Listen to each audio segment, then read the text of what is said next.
Welcome to Behind the SME, the podcast where we dive into the stories of founders, leaders, and visionaries of small and medium-sized enterprises. As the CEO of a small business myself, I want to uncover what drives the success of SMEs by talking to those who are in the trenches, building their businesses from the ground up. I hope you enjoy the episode.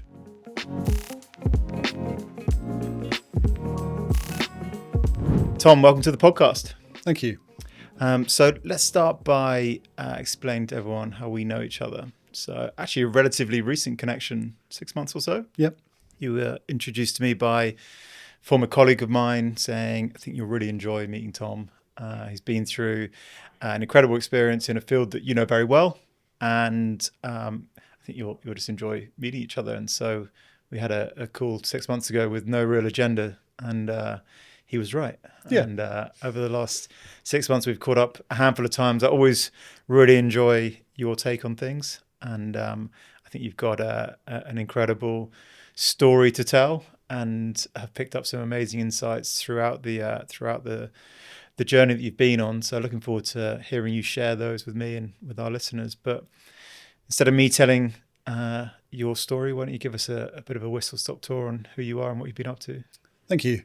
Yeah, really, really good to be here and really enjoy the conversations. They seem to spark new thoughts all the time, which is great.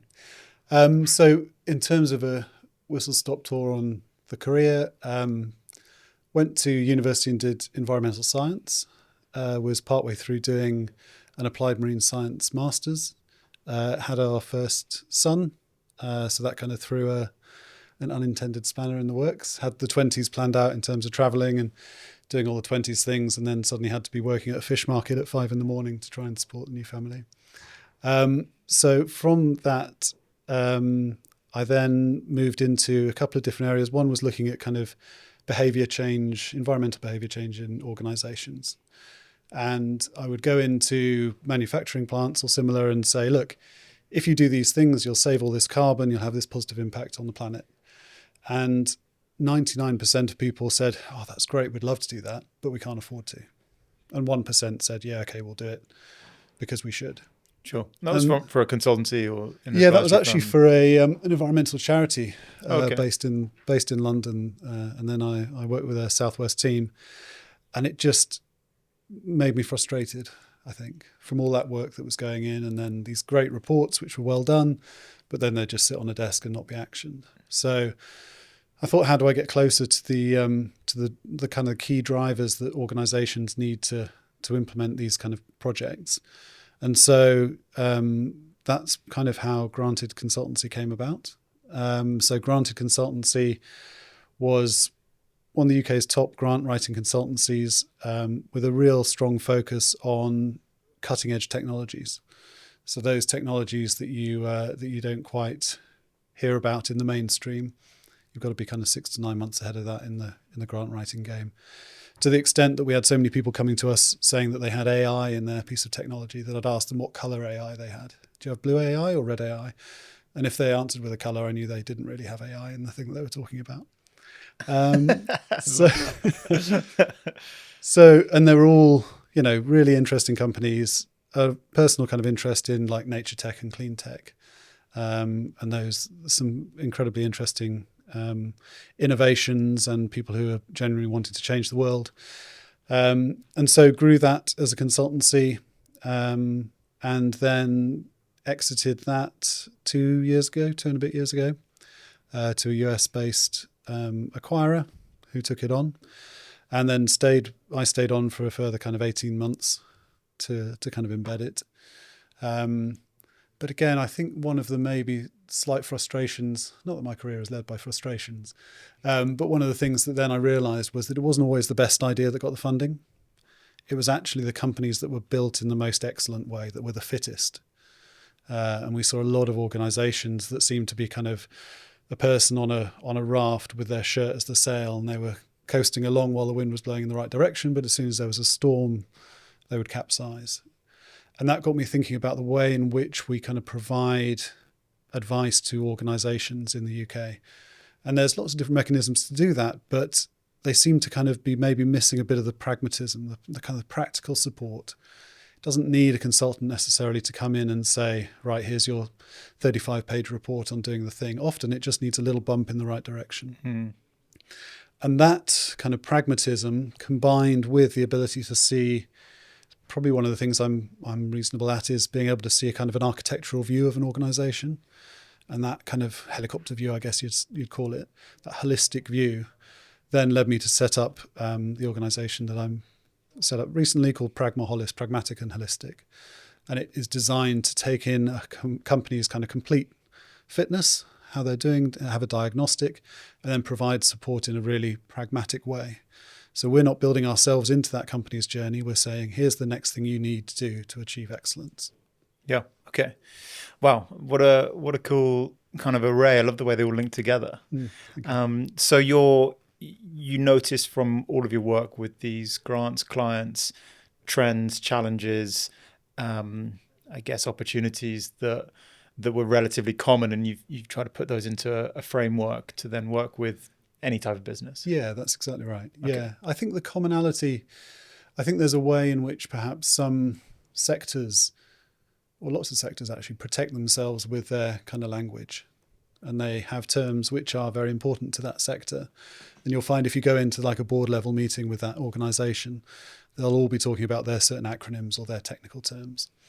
And absolutely, there are some very technical, very whizzy, very innovative, very complex things within organizations, but they use it as that kind of protection mechanism. And so one of the things that I think has kind of united the whole of my career and the way in which I try and view things is, what are the commonalities rather than the differences? And there are lots of commonalities between lots of different sectors.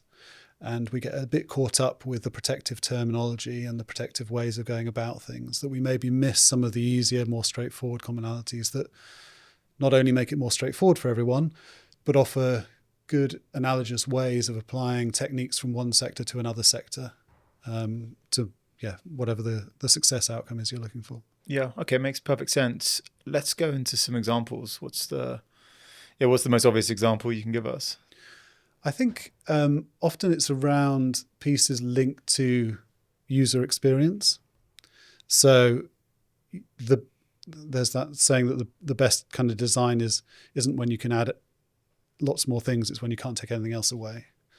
And you see lots of innovators and entrepreneurs come up with really excellent solutions, or at least they've identified an excellent problem, but then the solution they try to come up with is actually quite convoluted. And they're trying to solve every single element of that particular problem.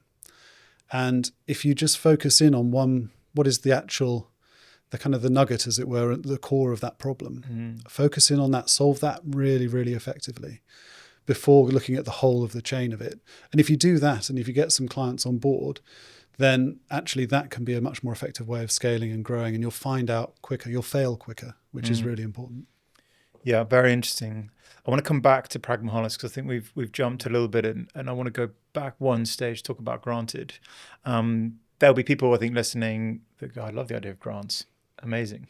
Money from the government. What are some of the, I guess, wrong conceptions that people have coming in to looking at grants? Why would someone consider grants? Who is it appropriate for? Yeah, it's a good question. I used to think about grants like an enzyme reaction, which is probably a bit geeky, but effectively, effectively, it's a lock and key, right? So the key is the grant funding that's coming into your organization. The lock is making sure that you've got the right lock to unlock that. And if you think about what grants are at a kind of a broader level, they're a way of typically governments, but sometimes supporting organizations, implementing macroeconomic policy. And normally they're aimed at parts of the economy where people either don't understand a thing, i.e. the government don't understand it, or they've identified it as an area that is going to be a growth area for the economy. So a great example of that is when drones were becoming a bit of a thing, there was something like 8 drone competitions within about 6 months. And very few before then and very few since then. Right. Proper trend work. Yeah. Absolutely. So the government wanted to understand drones. And one of the best ways of doing that is to get all of the commercial innovation that's occurring to apply and say, look, this is what we think about how you should control swarms within drones. This is what we should think about how we control communication within drones. And so sometimes they're reactive like that. Other times they are part of a longer term strategy. So net zero is a great example of that, where we see that net zero is very important, not just to the kind of the economy, but also the country on societal and cultural levels. So how do we enact that? How do we enable that? Sure. So that's why there are grants. Grants are designed to mitigate a risk element within the development cycle. So they actually like risky projects. They want projects that are risky, because that's where often companies who don't get the funding will fail, and yet they can be quite close to achieving the thing that they're looking to achieve. So they want risky projects. They'll want projects that align with typically more macroeconomic policies. Sometimes there are localized ones, but it's generally more macro. And in terms of what they want from a company or a project, it comes back to what I said earlier about they want a very robust idea, and they want to see that you've thought it through and that you've done the hard work and that you've worked out the impact on the user or the consumer, and that you have a very good and clear understanding of what you're going to achieve at the end of it. And that's maybe one of the dichotomies at the heart of it, is that people say, well, we want to do this innovation project, so we don't know what the end result is going to be. And yet we've got to write this project plan, which has a very definite end result. And so, as with most things, the kind of the truism is in the balance of that. So you've got to say, we're going in this direction, although obviously it might change as we find out more, because it's research and development. Sure. And so who's the most appropriate candidate to be looking at grants? So it's those candidates that have that kind of that want to solve the big problems. I'd always describe it as, what's the maximum ambition of your minimum viable product? So it's not just the iterative development work. There are other mechanisms in place. The tax credit mechanism, for example, is a little bit more on the iterative side. So these are significant step changes in a sector.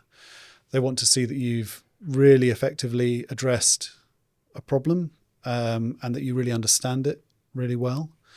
And then in terms of, potential listeners to this thinking, should we apply to it? One of the things that I would always position is, imagine if you could have applied to every fund that you were eligible for in the last 3 years. How many applications would you have put in? And often companies go, I don't know, because I don't know what was out there. So the first step is to really understand what is out there, and to be prepared to apply if it's pertinent for your organization. Yeah, okay. Makes a lot of sense. So Granted obviously had an amazing success record, amazing story. What do you put down? What are some of the keys to your success on reflection? That's a good question. I think it's a few different things. One is having an amazing team and putting time into creating an amazing team, and that not being an afterthought. You take on people when you're kind of in a leadership role in an organization, and there are a lot of kind of BS bits around business, right? We've all got to pretend that we're a bit businessy and forget the human behind it.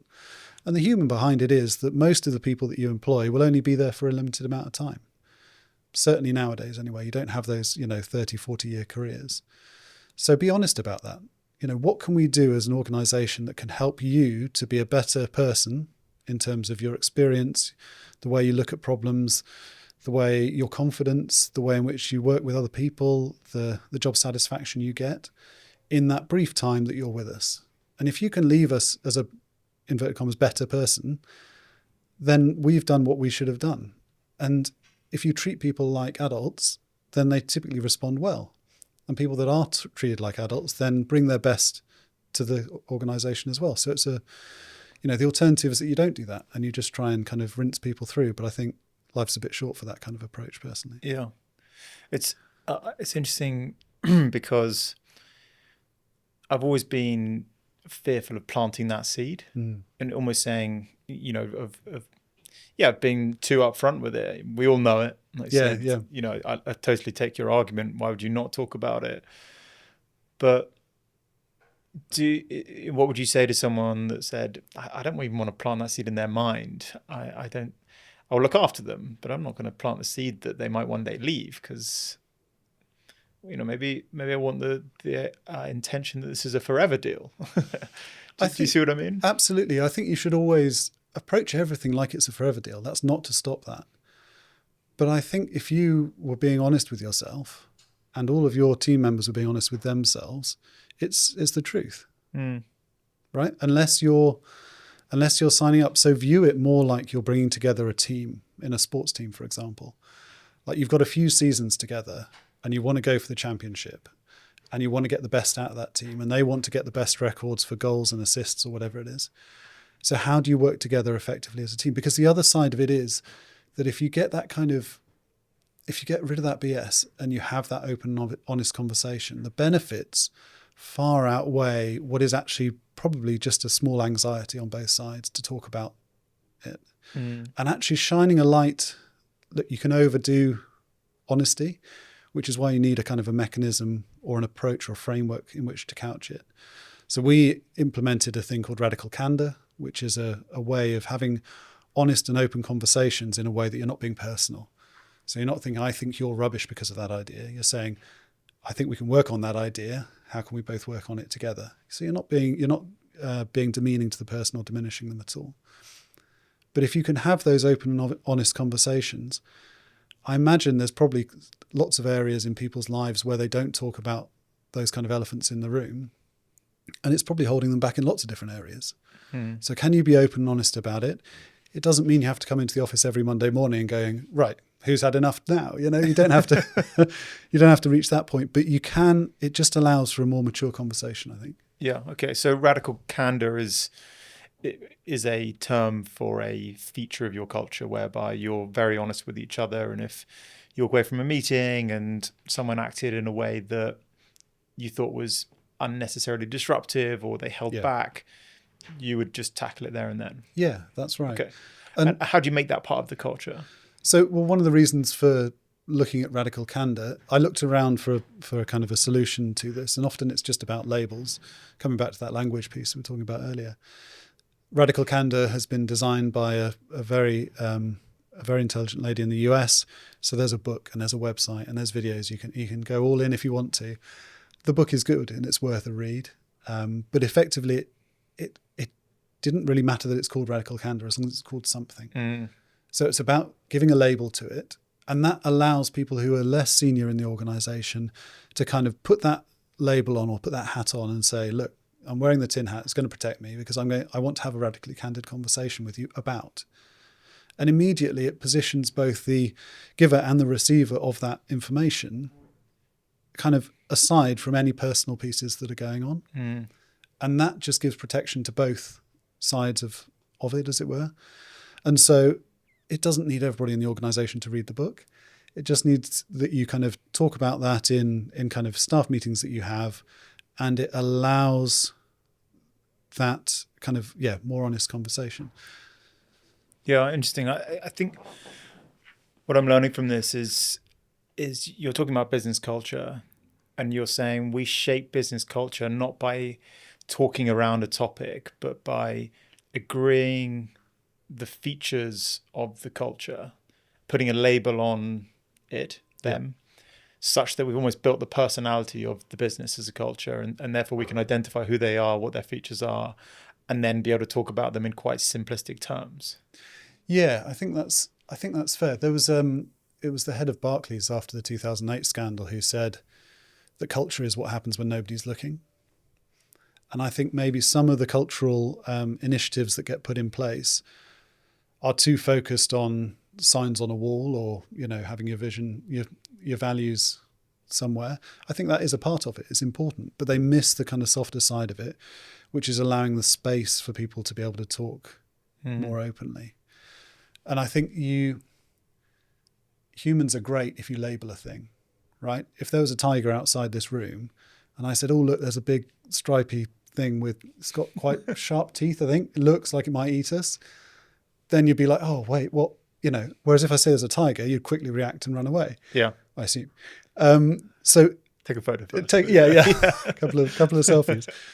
But just having that label of it's a tiger immediately gets across lots of things that having to otherwise explain it would be difficult to do. Yeah. I think it's such a great takeaway, that there will be things that every organization does that they can describe in 150 words. Yeah. And what you're saying is describe them in one and then everyone will gather around it in a lot more of a seamless way. Yep. Yeah. That's Labeling, exactly I love right. it. Yeah. You have to be careful with it and intentional with it. And there are, as with anything, there are behaviors that you might be incentivizing which are not healthy. But as long as, again, you're having a conversation, it's radically candid. If any of those things start to kind of blossom, you can talk about it and you can address those appropriately. Yeah. Let's unpack the topic of company culture in a bit more detail, because you said what it wasn't, i.e. names on the wall, words on the website, etc.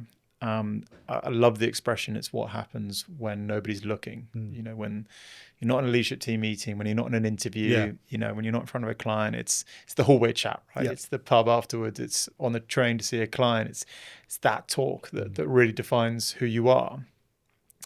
What are some of the things that companies can do beyond labeling to help curate the culture that they're really after? I think it's about understanding the culture that you are after. So what are you aiming for? So it's about defining it, and it's about doing that. If you try and impose a culture, if you come in and say this is our culture, it generally won't work. You've got to get buy-in from people. You've got to understand how that culture as an organization feeds into the kind of clients we're going to be working with, the kind of conversations we have by the tea kettle, the kind of way that we do team days, even to the extent of saying no to certain clients or yes to certain clients. And I think there's the kind of the positive piece of the culture is, what does it make you feel on a Sunday night before you go in to work? If you're feeling super anxious and you're dreading it and you don't want to go there, and you know that is probably not a great culture. You can be feeling anxious because there are important things, and anxiety comes from thinking about things that are important to you, and that's a positive anxiety. But if it's one of those kind of like dread and, oh God, it's another week, and well, something's not right there. And often, and again, akin to the radical candor thing, if you address that, if you can talk about it, and if you can talk about that as a team, and ideally if you can talk about it as a whole organization, then it just starts to bring those things to light, and you can then start to address it. But we went through like quite what might seem quite silly little things, but do you know what pop vinyls are? No. So pop vinyls are toys. They're about that big, and they're little figurines, and you can get them of anyone. So you could get them of like Rafiki from The Lion King, or The Godfather, or so like movie things and pop stars and football players. And what we implemented was that when someone submitted their first grant, or if they were working in finance, when they submitted their first invoice or their first VAT return or whatever it might be, they got to go onto the Pop Vinyl website and choose a pop vinyl. And then that pop vinyl sat in our office. And that was kind of, rather than having like just a wall of pictures of people and their names, that was effectively their representation in the office. Love it. And What was yours? So, I knew that was coming.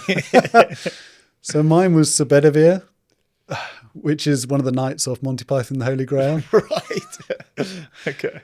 He's the one that very cleverly works out whether they should dunk someone who's a witch, whether she weighs the same as a duck or not.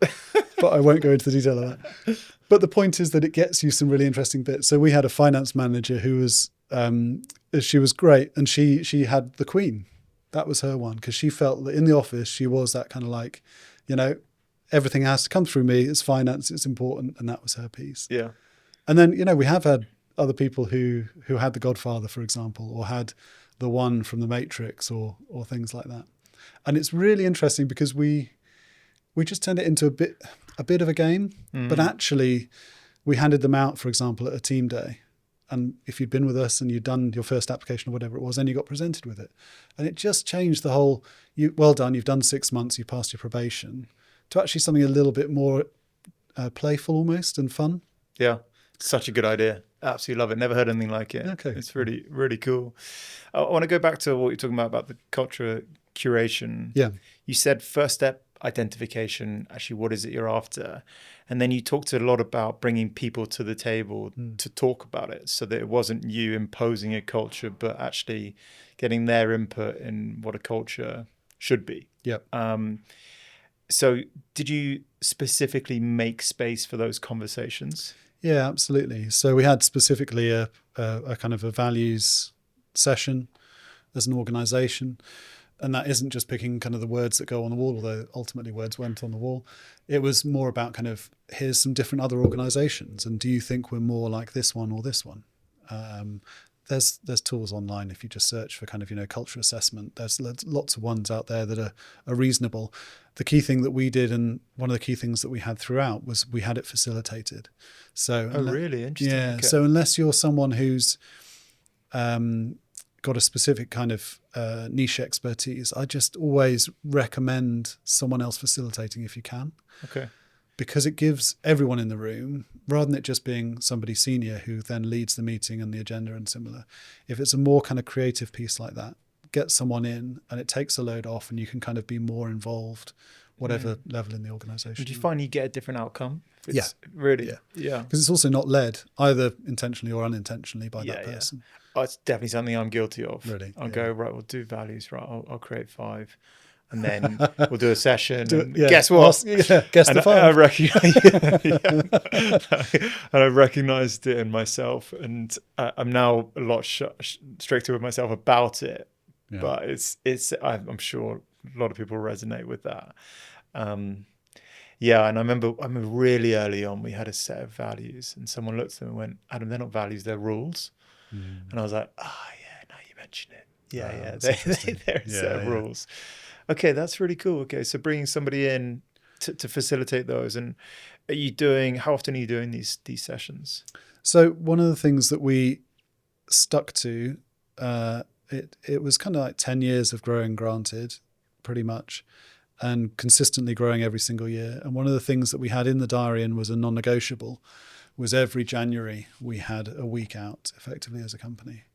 And it would be the whole company for maybe 1 or 2 days. It would be then specific teams for a couple of days, and then probably an initial kind of senior leadership piece for 1 or 2 days, again facilitated where appropriate.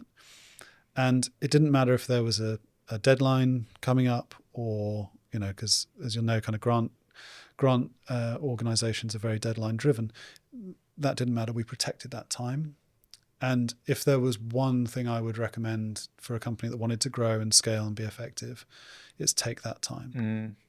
Because there's always going to be reasons not to do it, but there is no other opportunity you get to actually completely down tools. It was recognized in the sales for that month, for example. We were like, well, we've got a week out, so okay, the sales will be. So we had to work harder the month before and the month after. But it was just to give it, again, that space to absolutely be as effective as we could. So that is absolutely a kind of a key tip. Okay. So just a bit of helicopter time. Yeah. Up you go. Let's have a look at the market. Let's talk about the need for culture to evolve as industries evolve, as markets evolve. I can give you an example from my industry. Yeah. So, not dissimilar, right, in terms of what we did, what you did and what I do. For us, the compliance requirements have evolved a lot over the past, 10 years, but really the last 3 or 4 years specifically. So there's been a large need for us to shift our culture with much more of a compliance angle. That's not driven by us as a business, it's driven by the industry generally. How would you approach the need to add a new kind of feature to a business culture? And be agile with it, and what if this was in July and your next offsite was in January? Does the same process apply? You still getting everyone together to talk about it? Yeah, I mean firstly, the main one in January was the annual one, but we would have quarterly ones as well. So that allows you to bring up anything that's more urgent. But yeah, absolutely, it has to evolve as the company evolves. The people will change. The way in which you're operating will change. The markets that you're approaching will change. So yeah, absolutely. It needs to be dynamic, and it's definitely not a kind of a set it and that's it. Because people change, right? I've got different values than I had 10 years ago as an individual. Very similar, but different. Yeah. So it's the same kind of evolution over time. And I guess as a company grows, a business with 10 people might have a different culture, needs and requirements to the business. With 110 people, it's going to shift, isn't it? Yeah, absolutely. And during those conversations, obviously culture is not going to take up a whole week's worth of conversation. I guess it's weaved into, like you said, values and maybe mission and the like. Are you also taking stock of how the business is set up commercially, what your model looks like, and is it still appropriate for that market? Is that the opportunity to do that? Okay. Yeah. So it's quite wide ranging. There's a good 1-3-5 rule. I don't know if you're aware of that, where effectively your 1 is your overall aim for that year, your kind of your vision, as it were, and then you break that up into 3 core focuses, but no more than 3. And each of those 3 has 5 objectives. So obviously you've got other stuff around that. But the point is that in those pieces, we would set up actually tiger teams and similar, where we'd say, right, we've got this thing that we need to implement in this time frame. Let's set up a temporary team pulling from different people in the organisation to implement it, to the point being that then when that's finished, it becomes business as usual.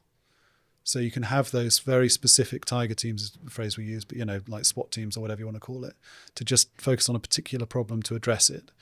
So in terms of the bringing compliance into the values and the culture here, something like that. Pick some people who operate within the team in various different pieces, customer facing, more technical, operational, and get them to kind of do some of the initial pieces and then present it back. If it's one of those kind of smaller, we just need to make a small adjustment on the rudder pieces rather than change the actual direction. Yeah, okay. Totally. I love that 1-3-5. I've been living under a rock. That's amazing. And so, so you're using 1-3-5 over the course of a 12-month period, or is that for the micro adjustments? It can be however you want. Oh, really? To. Okay. Yeah. I mean, ultimately, the 1-3-5 can be we want to reach a point where we're going for sale. That can be the 1.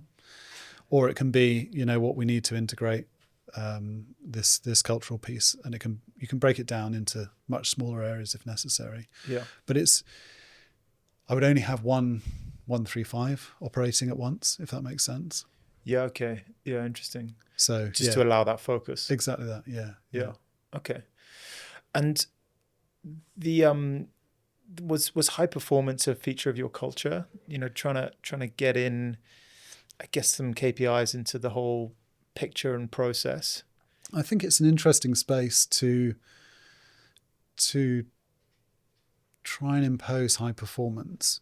And what I mean by that is, because you're so deadline driven, you will naturally have a period where you are working extremely hard to hit a deadline. And you might have, in a quarter, 80% of that quarter's work heading for one deadline. And then actually a relatively calm period after that. So we had to manage high performance in a more kind of temporal way than maybe it normally is. Running a grants consultancy is very difficult because you have to run it across so many different timeframes, because you've got the clients that you were successful with 2 years ago that you're now doing project management with. You've got the clients that you are working with now to submit in the short-term future. You've got the clients that you've submitted but you haven't found out about yet, but obviously you're hoping they're going to be successful. And then you've got the clients that you're waiting to engage with as well, but they've got a good project but there's no current fund for. So you're operating on lots of different kind of levels at any one time. And I think that's one of the kind of the challenges of saying, right, we're going to be high performance consistently. The balance of that is that we would intentionally give people recharge time after a deadline, because you simply can't keep working people to a deadline and then keep working them. It's not possible. And I think high performance is important. I think optimized performance is possibly more important. I make sure you're getting the most out of every single part of an organization will probably be better than focusing on one small bit and saying, right, you've got to be high performance and the rest of it isn't. I think that's critical. And I think more important than anything else is just keeping the human in whatever you do. And everybody has other stuff going on. Like we're saying about that short time period that you're potentially with an organization. You're with an organization for not the whole day. So you've got you're coming in and you're worried about, the council tax bill that you've forgotten about, or your kids are ill and you've got to sort out childcare, or all these other maelstrom of things. So again, I think if there's that honesty of allowing them to be human, then they give that back in terms of improved performance and commitment, because you have that adult conversation with them. Yeah. I mean, we've come back to radical candor, haven't we? And I guess that conversation goes, I'm not going to be at full flight today because, I've got a few things going on at home. I guess if that lands on fertile soil from an employer side,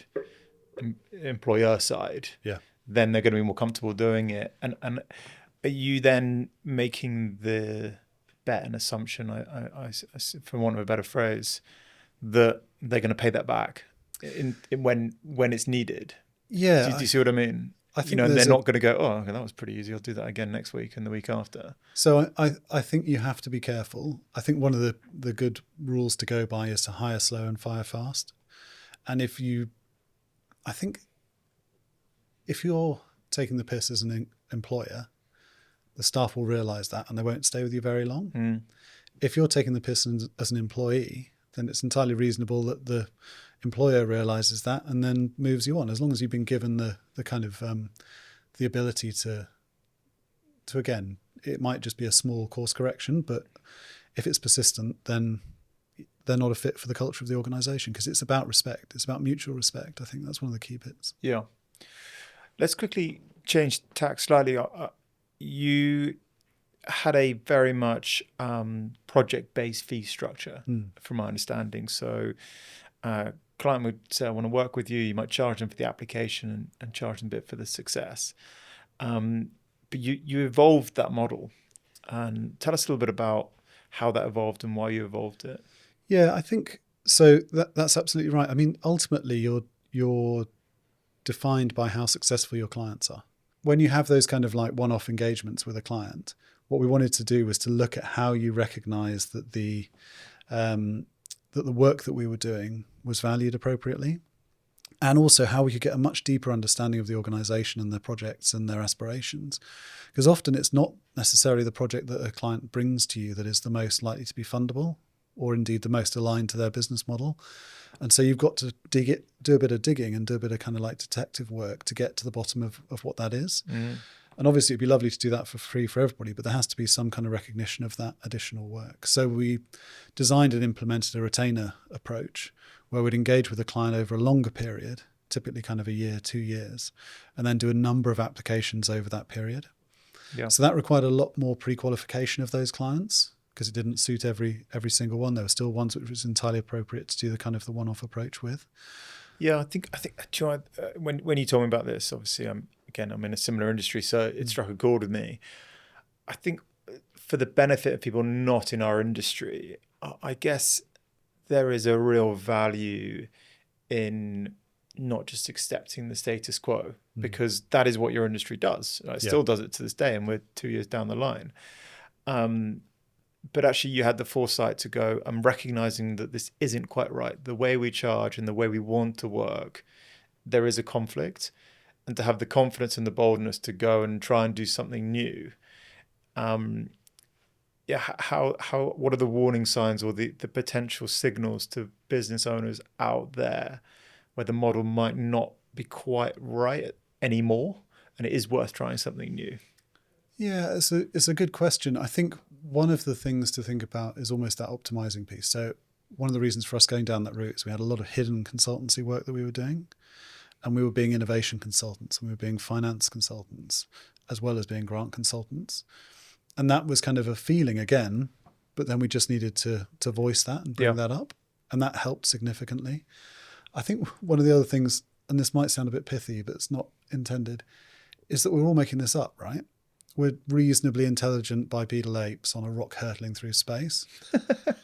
All of the things that we see around us, from the laws that we're already scared of, to the financial institutes, to the people we think are amazingly clever or amazing athletes, they're all just fundamentally people at the end of the day. And I don't mean that to be pithy, but like, it's all made up. So that gives you a license to make it up yourself. And you can, you've got to be careful with that. That's not like let's just go and do absolutely outrageous things. But our time is so short on this crazy rock that why not just try it? And I think there are the key things for me that differentiate kind of like successful organizations versus those that kind of either stumble or just get caught in a kind of a rut are execution beats ideas every time. If you can execute effectively, doesn't matter how good the idea is, if it's not executed effectively, then it won't go anywhere. But at the same time, a small action in the right direction is going to beat spending 6 months trying to get the right answer. And I think I've always played that into everything I've done. What are the fuses we need to be lighting now to all get to that kind of, the one of the 135 at the end of the year? And some of them we've got to start now, even if they're at very kind of basic levels, but you've got to start. And as you're going through all those kind of different things, what can we do differently? Have we spoken to the clients? So few organizations actually take the time to speak to their clients. And I don't mean an automated email after you've delivered something and a score of 8 out of 10. I mean, actually really speak to them, understand why they chose you. Which bits don't they like about it? Are you actually aligned to what they're trying to get out of the relationship? And also, if you're worried about adding in a particular thing to your offering or to the way in which you're engaging with an organization, find a partner to do it initially. De-risk it. There's loads of other ways to de-risk something which is risky. De-risk it. Does it work? Great. Build it out. There's lots of opportunities there, and you've just got to remember that everyone's making it up all the time anyway. So, yeah, you know what? I've never heard risk kind of put in that way, an appetite to risk, but I mean, you're absolutely right. There's no denying it, and it sounds like what you've done is created quite a risk balance but innovative approach to trying stuff out and failing, to the extent that you're not scared, the business isn't scared, wasn't scared, and therefore new ideas land on fertile soil and you can validate them or invalidate them quickly. Yeah, absolutely. I think there's I think I was naturally have that kind of, like I said, that architect view, and so knew that we could take a risky decision here and it wouldn't topple the whole thing. But also, I do think it's important that at the very beginning of Granted, it didn't go well. Like, it's very easy to sit here and go, yeah, I'm a success, it's great, we did the thing that we're supposed to do, that society says are successful things. But you didn't see all the nights that I was working gone midnight, or all of the times that there wasn't enough money in the bank so I couldn't pay myself, and instead the staff got paid. There were lots of very hard moments, and the hardest one was I was at my parents' farm in Wales, and our youngest must have been about 3, and we needed a piece. This was before we went into grants kind of like fully. We had like 3 or 4 different service offerings, so it's kind of 10 years ago or so. And one of the things that we did was I developed a piece of software that was looking at kind of like carbon tracking in businesses. Not very linked to grants. That was probably the mistake. But there was a point where we sold it into a major utility organisation. It was looking really positive, but then we needed that commitment and that payment, and it was Christmas time. And I was sat and I had a call with their team, and because they were a FTSE 100 company, they weren't going to make the payment for another 3 months. And at that time, everything just went vroom, and it all kind of like fell down. And I was sat in the room on my own with a Christmas tree there, and I've never been that like low, that just absolutely, I've no idea where to turn. I was just, it's all over. Like, this is houses gone. This is bad situation. And my youngest just toddled in and said, "You're right, Dad?" And I was. And it was just that kind of humanity of him coming in that made me realize at that point, actually, how fortunate most of us are in this country. We know that there's enough to get the next meal and all those kind of things. So given that surety, which is more surety than humanity's pretty much ever had throughout its existence, why not try something a bit different? Why not try something a bit bold and ambitious? I mean, the contrast you paint in that picture is kind of hard to grapple with, right? The joy of a Christmas tree and a toddler, and yet the impending doom. And what happened? I've got to know. Well, it was okay. Yeah, well, clearly, yeah. We managed to we managed to cobble together some kind of support from a couple of our clients in terms of payments and things like that, and just manages to get through the kind of the eye of the needle. Well, but it was eye of a needle. It was closed. But it's not. But now looking back on that, are you grateful that you went through those times? Yeah, absolutely. Yeah. Does it change the way you approach business now? It does. I think it. Yeah, I think it does. In what way? In the way in which bad stuff isn't as bad as it might seem at that time. And I think it kind of comes back to some of the commonalities we've been talking about in terms of, the way in which you talk about things, bringing things into the open, not being scared, that feeling of on the Sunday night of being anxious. Actually, our position in terms of our fortunate position, our privileged position, allows us to take those risks in a way knowing that even if it all went wrong, that it would still be okay. And I think that surety is absolutely a privilege, but is also absolutely a thing to drive you on. Because knowing that why would you then rest on your laurels? If you knew that, which I do now, well, I can't just sit still and just accept, kind of like inaction for the next 30 years. That's given me a real drive to go and see what is possible. And I think that's what I'm finding really interesting here is what you're not doing is saying, hey, look, we're just, evolved apes on a rock. It will be. What you're doing is saying you've got that perspective. That doesn't take away from the fact that at that moment there, you need to then pick up the phone and speak to those clients. You got to, you're missing out the second part, which is there's a shed load of action that happens on the other side of it, right? To graft, to hold on to the thing that you're building. Yeah, absolutely. Yeah. But it's that kind of why wouldn't you? And, there's a lot. But you're approaching that with a, from what I can tell, like quite a clean mindset. You're not carrying weight into those conversations. You're going, I've got perspective here. I'm just going to then be pragmatic about this and deal with the thing that's right in front of me. Yeah, absolutely. Yeah, okay. I think the other small point on that, and I wonder your thoughts on this, kind of when you're leading a company, it's pretty lonely, right? Yeah, can be, yeah. Because there's not many of your mates, well, I don't know, but not many of my mates like are MDs of consultancies, for example.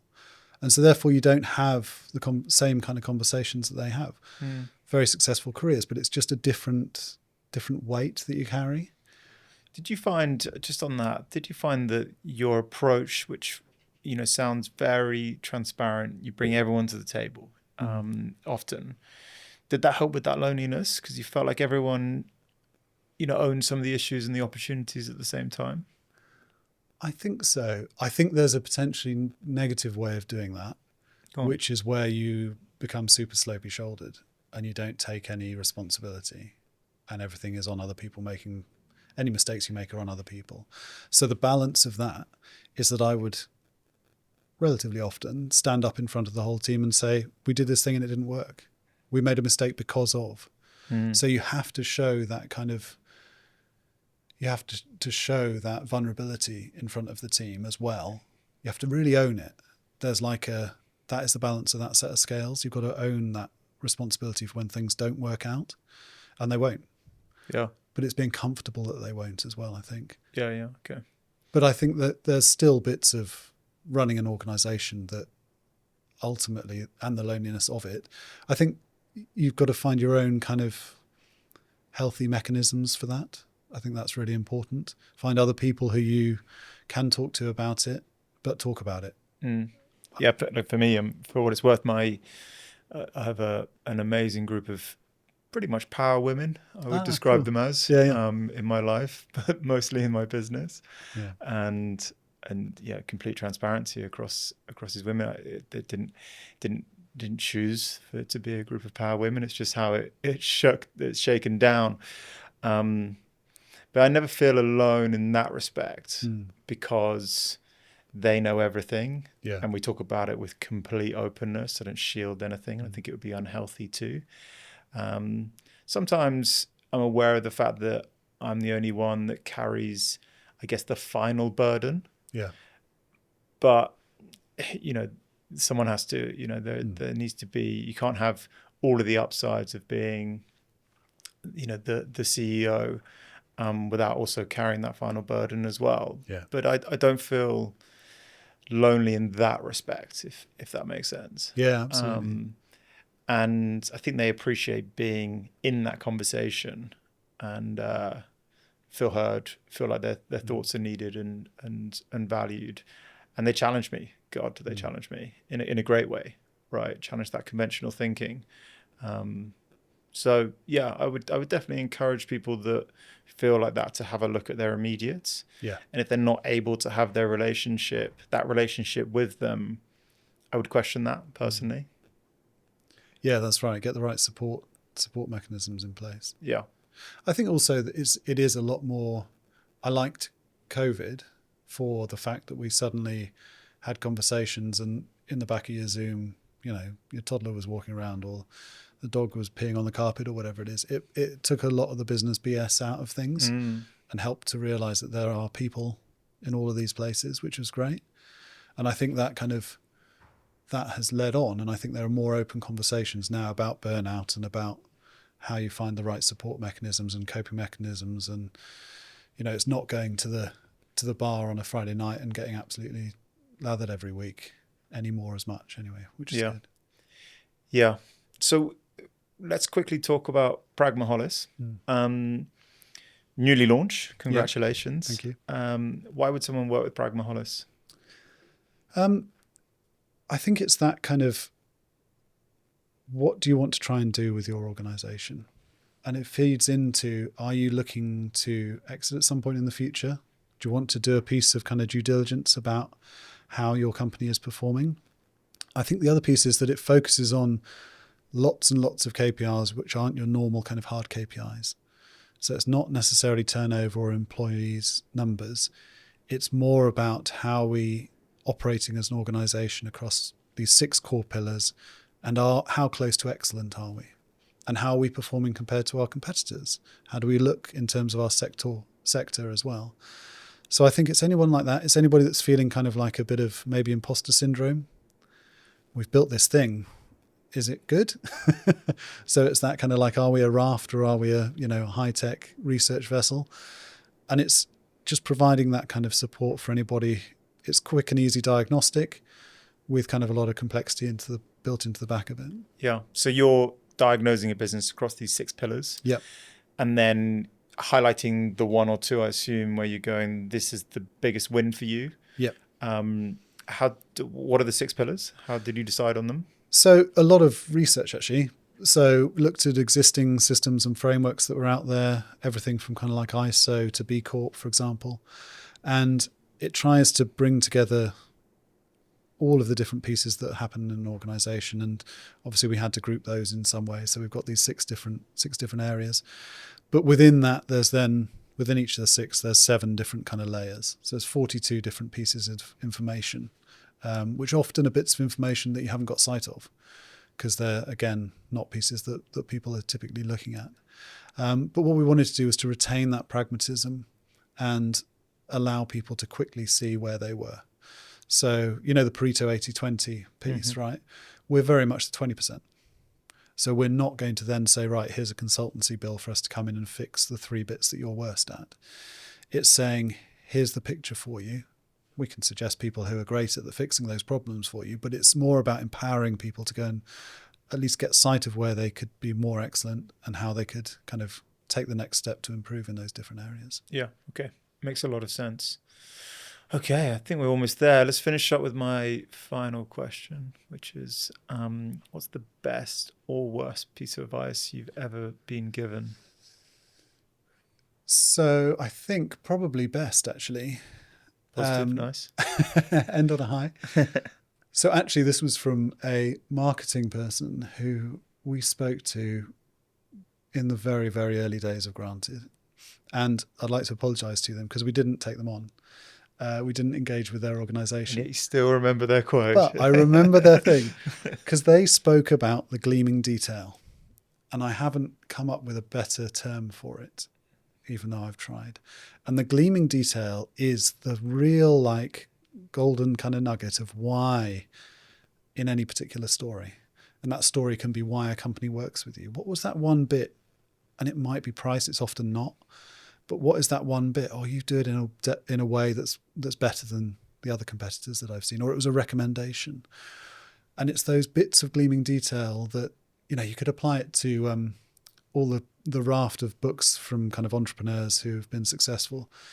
You don't get books from entrepreneurs who haven't been successful, right? There'd be way more books. So, but in most of those books from successful entrepreneurs, there's typically one bit. We got this contract. We got a loan off our very rich dad. Whatever the thing is, there's normally one bit of gleaming detail. And if you can just tease that out, be it about your culture, about your sales approach, about like a story in a case study, be it about kind of a story, it's all storytelling, right? Be it a story about yourself. What are those really, they do this in this 1-3-5 way, for example. If one of the listeners from today goes, I'll have a look at that, then that'll be that little bit of gleaming detail that they took from this conversation. And so you've thought about that often, have you, since then, and gone, what's our bit of gleaming detail? I've tried to always find that. Okay. And if there isn't any, which often there isn't, then typically it's a piece with just opinions. And actually, is it adding a huge amount to what you're trying to do? Okay. I love that. What a great note to finish on. Tom, thanks so much. Amazing to get your insights. Some incredible stuff in there. Really appreciate your time. Thank you. Thanks for tuning in to this episode of Behind the SME. Don't forget to subscribe and leave us a review. It really helps others find the show. If you want to get in touch, you can find our email in the description. Until then, keep building, keep learning, and we'll see you next time.